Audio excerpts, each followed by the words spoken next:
and as they scramble for grip off the line, who's going to make the best of the starts? It is going to be Ethan Jeff Hall, who leads from pole position there, but look at Charlie Hart. Charlie Hart around the outside of Henry Jocelyn, and after that, they head up then towards Rocket for the first time of asking. The leading group turn through the left-hander, headed still by the pole sitter there, Ethan Jeff Hall, car number 25. He skates way wide through the second pop. Some interesting lines been taken by, well, everyone in towards the hairpin. Some taking wider, some taking more tighter approaches. Ooh, and off on the grass there is Charlie Hart exiting the hairpin, but he manages to gather it back up on the track towards the banking once again at the start of lap 2. And now coming into the mix is Marcus Sater there in 67, the Norwegian, who has a win to his name from Silverstone. A couple of the cars getting very twitchy on the outside line, where typically there should be more. Make this move, he's had the late switch to the inside line, trying to force it up the inside towards Rocket. Can he get it stopped? The answer is just about yes. It's 3 abreast on the exit, and somehow Jocelyn made it stick. So up in second he goes. Sater gets shut ahead of Hart, Sater, Phelps and Clark. Archie Clark going to the outside there of Isaac Phelps into the final corner. Did that work? No, but he tries to get the switch back, gets back on the inside line towards turn number 1, and the pair of Charlie Hart shuffle down to 4.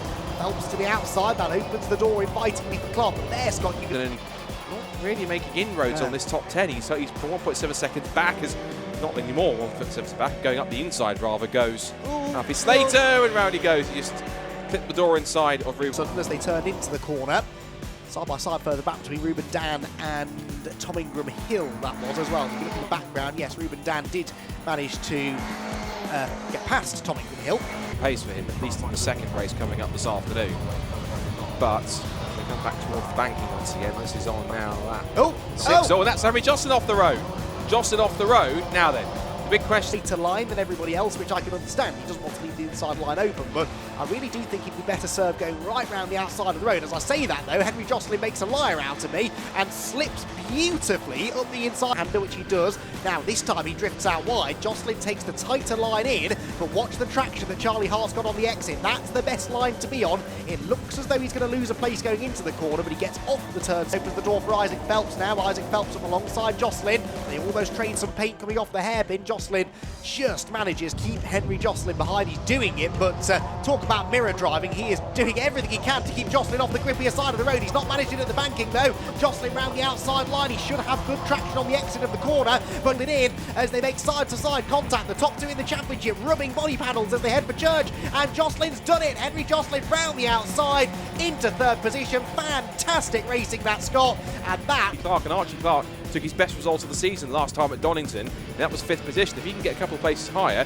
that could be his best in the circuit, and let's see if there's anything Henry Jocelyn can do to try and pull away here and Charlie Hart to get back at it, as Isaac Phelps does his best to try and throw it at the scenery and holds on, but he's twitching around and eventually does run wide, and that's a free pass now. Clearly is on form here at Anglesey. Ethan Jeff Hall from pole position takes a lights to flag win in the Ginetta Junior Championship. He takes the checkered flag first in race number 1 of the weekend. Pole to win in juniors, certainly in the days that I've covered it, is not an easy thing to do. So well done on that. Was that all to plan? Yeah, it was a great race. Obviously pole and quali, and now race 1 win. I'm really happy. Car feels amazing. So yeah, it's really good. Great to see you. Obviously you travel a long way to come and race with us here in Ginetta. First of all, well done on P2. How are you finding Anglesey? Thank you so much. I find it a really nice track, and it's you have to drive really calm to do the track good, and I really like it, yeah. Bit of a fight back there. It was a nice fight back, but obviously not entirely the race you wanted. Yeah, unfortunately went off on the second corner, but still managed to get to P3, so good point for the championship.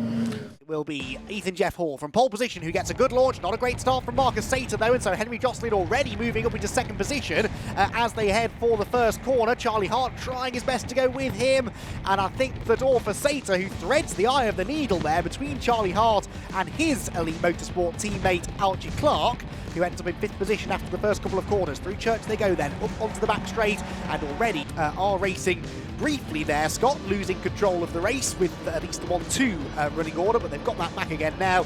And Ethan Jeff Hall looking very likely, you would say, to continue exactly where he left off in race 1. I'd say potentially Tom Ingram Hill. That's the battle there, just on your screen going through the banking. Oh, and offers, no, that is Tom Ingram Hill going off the road, so they're all going to get past him.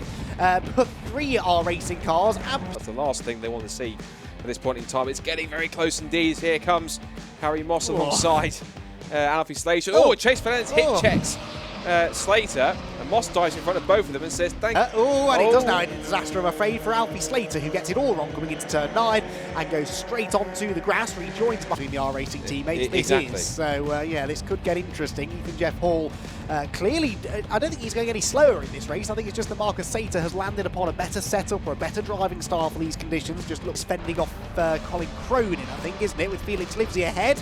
Davis very late on the brakes, but not quite as late as Cronin, who gets into the back of Livesey. They all come together, and unfortunately it's Livesey with broken left rear suspension who ends up pointing, who's not lost a position, but he has been reeled in by Henry Jocelyn, so you're absolutely right. So even Jeff Hall in pursuit. 6, that's for the number 74, which in Alfie Davis, he's been given a track limit this morning as well.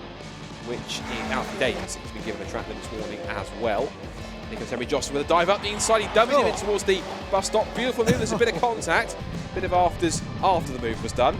Out of Rocket, and Archie Clark just managing to hang on. Now, in all of that excitement, I didn't notice how long was left on the clock when the final lap began. We're on board with Isaac Phelps now, aren't we? Who has gone on the inside. Sater is going to come through now to claim his second victory of the season, his first one since Silverstone back in April. Marcus Sater wins here at Anglesey. Second place goes the way of Ethan Jeff Hall, and Henry Jocelyn, I'm convinced, had some damage there. Marcus Sater, many congratulations. Thank you so much. It was a really hard race, and yeah, it was a good race. And beating your teammate is sort of extra sweet, but you both congratulated each other afterwards, which is real sporting. Yeah, our racing won too. It's a good result for the team, and yeah, really happy about the result so far. And yeah. What differed for you in this race from the earlier one? I think that the tires were more used after the last race, so yeah, it was easier to drive faster when the tires is more used. And although we've got dry weather forecast for tomorrow, will you do more of the same? You're not really worried whether it's wet or dry? Yeah, I'll hope to do the same, but I'll try my best. You congratulated Marcus on the win, but another good drive from yourself, and points-wise, you know, can't argue with what you've done here this weekend so far. Yeah, it's been a great first 2 races here. Obviously, me and Marcus 1 and 2 in both races, so it's a great achievement. So yeah. So it's 1 each now. What's the decider going to be tomorrow? I don't know, whoever drives the best, I guess. Henry, it's a little bit of a lugubrious walk there. Disappointed with third? No, it's still good points. Just didn't quite have the pace that the racing boys had, so could only end up with third, but still happy with the points and got points on Hart. So yeah, still very happy with the podium in all fairness. The first thing you've got to do is finish, and as you say, podium points are valuable when we get to that running towards the end of the season. Yeah, especially with like some of the DNFs and stuff. The third places will come in handy soon. So yeah, happy and looking forward to tomorrow. We go then off towards target corner, and Ethan Jeff Hall makes a decent start. Chase Fernandez though immediately onto his tail as they turn into that first left-hander. It's in order as far as I can see for much of the field as they round in there, nipping up into 4th position, getting ahead of Isaac Phelps, I believe. So Henry Jocelyn already making a position up, whereas Charlie Hart is still stuck in 7th. Round Church Corner then for the first time, and off onto the grass has just got the race leader. A couple of them running wide on going to be Ethan Jeff Hall, who leads at the top of the hill, and a big slide there from the 27 car. What a terrific save! No! Into the side of Isaac Phelps. It looks like Alfie Slater had it saved, but he just could not stop the car. Clatters into the side of Isaac Phelps, and there's absolute carnage at the top of the hill. Isaac Phelps desperately trying to get the car back into first gear and underway. Couldn't get it stopped to avoid any contact, and round went Isaac Phelps as a result. And you can see there's some telltale damage to the front left headlight of Chase Fernandez. I think the top two, the two teammates, have had a bit of a small tangle. They've kept him first and second, so no issue for them. The place where he started. James started, who was he on the grid? He started back in 9th on the grid. He's at 5 spots for his down the back straight through the flat out right-handed kink and back to the scene of where we saw Alfie Slater all arms and elbows trying to get it stopped. This time G. Peters, he's all arms and elbows, but he slots in neatly ahead of 31. Felix Livesey, that's a move after a lap and a half, Andy. Definitely so. At the hairpin goes Chase Fernandez on the inside of Marcus Sater, so that's for 2nd position now, Chase Fernandez. So Chase has got some pace, hasn't he, in race number 3 of the weekend. The headlight popped loose. Up another spot, and that now puts him into the top 11th place, maybe. I'm confused because the tyre screen shows he's not in the top 10 yet, but I think he's in a couple of place maybe. I'm confused because the tyre screen shows he's not in the top 10 yet, but I think he's in a couple of places. I think he's in the top 10, expected Torrin Byrne. So Byrne down to 11th, down out to 10. Meanwhile, further back in 20, that's Harry Moss who can hear us back to the top 10. Yes, it is, isn't it? And towards the back of this group is the recovering Henry Jocelyn. In fact, there he is, look, the orange, white and blue car. So he is just ahead of this scrum, which also involves either place. That was Torrin Bird. There's Mabunda rejoining the circuit. Well, that's a shame. We get to drop 2 races over the course of the 26 that they have over the course of the year. Comes in at the inside of Tom Ingram Hill. Nice move made on the braking into Rocket, and he now will set off after Colin Cronin. And his teammate Colin Cronin just behind is there, and also you've got to keep an eye, of course, on Henry Josselin. Meanwhile, this is for second place because Chase Fernandez has Marcus Sater back up the inside, and something happened between these two. Slightly off the pace or a slightly off lap for Fernandez. Fernandez is almost hesitating off the corner, whether he's inadvertently playing rear gunner to his teammate. But look at this, from the outside goes James Shotton, looks for the move, it goes way too deep, he stays in line. He's getting a bit of the inside. They both hit the brakes together. They almost touch wing mirrors. This now opens the door for Shotton. Through he goes. Gives him a tiny little hip check on the exit. Fernandez puts him on the outside for the sprint down towards the bus stop. Fernandez doesn't know where to go. He goes one. He ended offline and under pressure from the cars behind. Whoops, from the spin at the banking. I believe that Cronin was in 11th place. He had been overtaken by Henry Josselin and 2 and Ruben Dam. Meanwhile, there's contact at the top of the hill between Fernandez and Archie Clark, and that opens the door for James Shotton. They're 3 abreast into the second part of the Rocket complex. Archie Clark behind. He go right round the outside. The answer is no, and he does end up leaving the door open for Clark, who draws level with him off the corner. There's a bit of a hip check from both of them, really, coming off the turn, and I think that James Shotton should be able to. Time for the run towards the Rocket complex, side by side. He'll be last of a late breakers. In fact, the bonnet's coming loose to Chase Fernandez's car under braking. Got to be careful with that, otherwise he might not get a late black and orange flag if he's not careful. Shotton likes this house. Hairpin! And still, Charlie Hart wants to get himself involved. He gets back up the inside, little touch the inside line. Can I come through, please? It's Fernandez. He bounces down the grass. That slows his exit speed down, and it means that Archie Clark has the run. Pulls to the right-hand side of the road, gets his nose in front. Can he clear Fernandez before the braking zone? He tries to. Fernandez is late on the brakes, keeps on coming. There's more contact. The bonnet's even more loose. They both go wide. Keep an eye on Shotton and Hart behind. They were for a brief moment 4 abreast. On the grass goes Clark, and out to claim another dominant race victory. There he is. He's across the line. He's won the race. Right, let's go back to that fight for third position, because that really is where all of the action is. Down towards the final corner. James Shotton on the inside line. Chase Fernandez's car addressing itself is still on the attack.